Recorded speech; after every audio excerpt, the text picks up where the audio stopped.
Already நம்ம உள்ள வந்தோம், நீங்க வந்து வேகமா ஓடுனீங்க.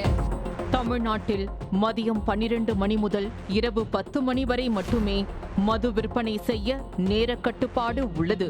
ஆனால் எத்தனை கட்டுப்பாடுகள் விதித்தால் எங்களுக்கென்ன என்பது போல் சென்னையின் பல்வேறு இடங்களில் விடிந்தும் விடியாமலும் மது விற்பனை படு ஜோராக நடைபெற்று வருவதாக குற்றச்சாட்டு எழுந்தது.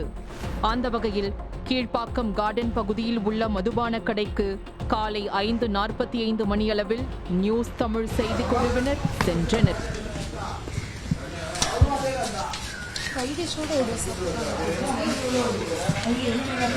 அப்போது கேமராவும் கையுமாக இருந்த செய்தி குழுவினரை கண்டு உஷாரான கடை ஊழியர் ஷட்டரை இழுத்து மூடிவிட்டு வேக வேகமாக ஓட்டம் பிடித்தார்.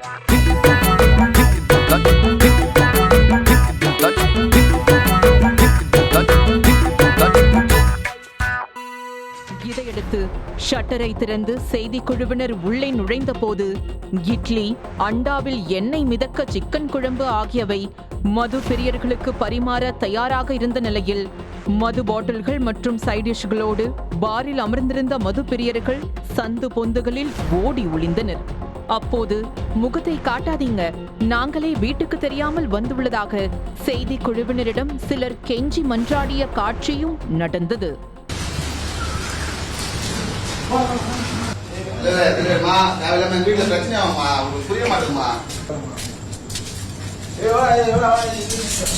இதேபோல் புரசைவாக்கம் மோட்சம் திரையரங்கு அருகே உள்ள மதுபான கடைக்கு காலை 6-8 மணிக்கு செய்தி குழுவினர் சென்ற போது அங்கிருந்தவர்களும் ஷட்டரை சட்டென சாத்தினர். காலையில நம்ம டைம் பார்த்தோம்னா கரெக்டா 6:08க்கு நம்ம வந்து இங்க வரோம். வந்த உடனேயே அந்த கடையில வேலை செய்யக்கூடிய ஆள் வந்து ஷட்டரை மூடிட்டு உள்ள இருக்காரு. இதையடுத்து கோடம்பாக்கம் மார்க்காடு சாலையில் உள்ள மதுபான கடைக்கு சென்றால் அங்கும் மது விற்பனை படு ஜோர்தான். செய்தி குழுவினர் வருவதை கண்ட ஒரு ஊழியர் ஓடி சென்று கதவை அடைத்தார். கதவை திறந்து உள்ளே சென்ற போது ஆற அமர குடித்துக் கொண்டிருந்த மது பிரியர்கள் துண்டை காணோம், துணியை காணோம் என திரும்பி பார்க்காமல் ஓட்டம் பிடித்தனர்.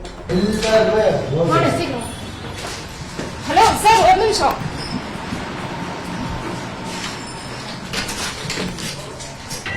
ஓடியவர்களை பார்த்து பயந்தாங்கோழிங்களா என கிண்டலடித்த ஒரு தைரிய குடிமகன் கையில் மதுவை அருந்தியபடியே செய்தியாளரிடம் பேசினார்.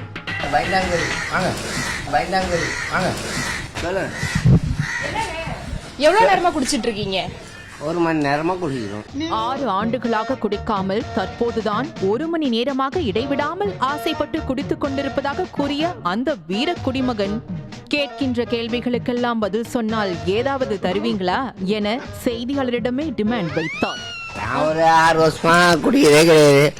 இன்னைக்கு குடிக்கலான்னு ஆசைப்பட்டு வந்தேன். இன்னைக்கு மட்டும் தான் வந்தேன். எத்தனை மணில இருந்து போயிட்டு இருக்கு காலையில? ஒரு எப்படி சொல்றது, ஒரு 4 மணி நேரமா போயிட்டு இருக்கு. காலையில 4 மணி நேரமா போயிட்டு இருக்கா? சரி, இப்ப இதெல்லாம் பேசினா ஏதாவது குடிப்பீங்களா?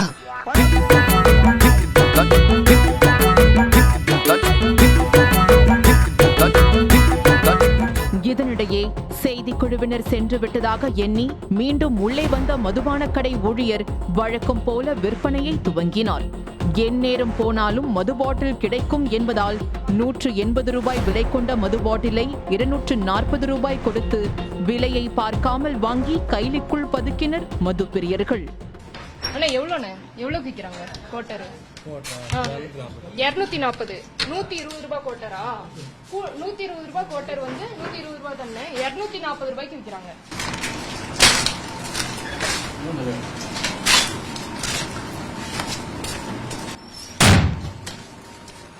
அண்ணே, ஆல்ரெடி நம்ம வந்து உள்ள வந்தோம், நீங்க வந்து வேகமா ஓடுனீங்க. இப்ப திரும்பவும் உள்ள வந்து அத வந்து சேல் பண்றீங்க.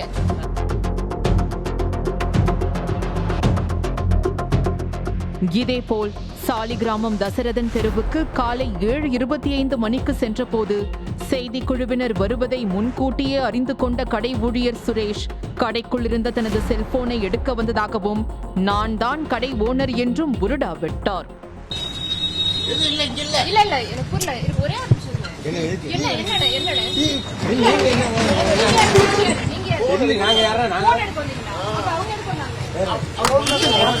ஸ்டாஃப்களா? நேர கட்டுப்பாட்டை மீறி நீங்க வந்து ரன் பண்ணிட்டு இருக்கீங்க தெரியுமா? இது ஒரு புறம் இருக்க, கோழி கூவுதோ இல்லையோ குடிகார கூட்டம் வந்துவிடும் என கொந்தளித்த பெண்கள் காலை நேரத்தில் யாரும் நிம்மதியாக நடமாடக்கூட முடியவில்லை என மனக்குமுறல்களை கொட்டி தீர்த்தனர். காலையில 5 மணிக்கு திறந்துடுறாங்கம்மா. 5 மணிக்கு? ஆமா, 5 மணிக்கு திறந்துடுறாங்க. திறந்துட்டு நல்லா இந்த பக்கம் போய் இந்த பக்கம் நாங்க 2 மணி சத்தம் போட்டோம். டெய்லி சத்தம் போடுறோம். இந்த மாதிரி பண்ணாதீங்கன்னு சொன்னா கேட்கறது இல்ல. என்ன பண்றாங்க, நைட்ல 12 மணிக்கு மேல எகிரி போய் ஒழிஞ்சுக்கிறானுங்க. யாருன்னா வந்துட்டானா மேல எகிரி ஓடிறானுங்க.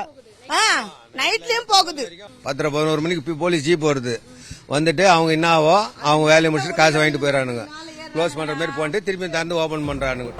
ஒவ்வொரு மதுபான கடையிலும் உரிமையாளரின் பெயரை கேட்டு கேட்டு செய்தியாளர் லதா ஓய்ந்து போனதுதான் மிச்சம்.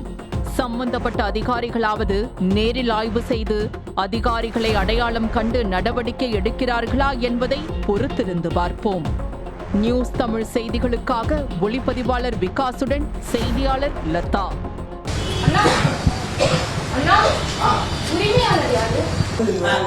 உரிமையாளர் யாருன்னு மட்டும் சொல்லுங்க. உரிமையாளர் யாருன்னு மட்டும் சொல்லுங்க. செய்திகளை உடனுக்குடனும் துல்லியமாகவும் தெரிந்து கொள்ள சப்ஸ்கிரைப் பண்ணுங்க.